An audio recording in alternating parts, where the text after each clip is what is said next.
Geometry management is very important when it comes to making GUI applications.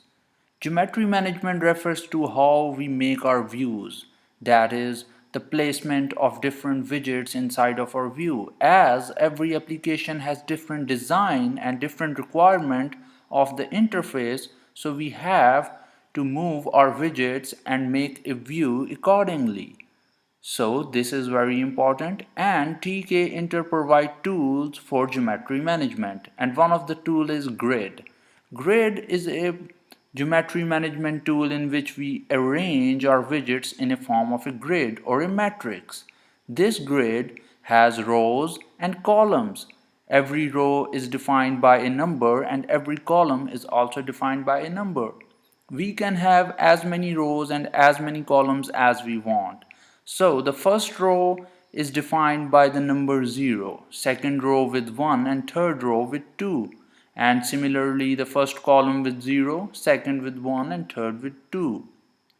And in every cell of this grid we place widgets as buttons, labels, entries, and there are a lot of more widgets. So every cell has a widget.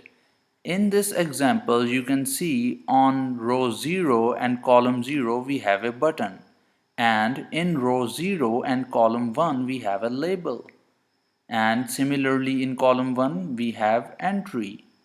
So we can define row and column and place the widget there. So for example, if we want button in this cell as indicated in the figure, this comes to be third row and third column. So third row is defined by number 2 and third column is defined by 2. So what we will say row 2 and column 2, and that button will be placed in that cell. So by referring to the row number and column number, we can place any widget to the required position where we want it to be. So this is how grid works.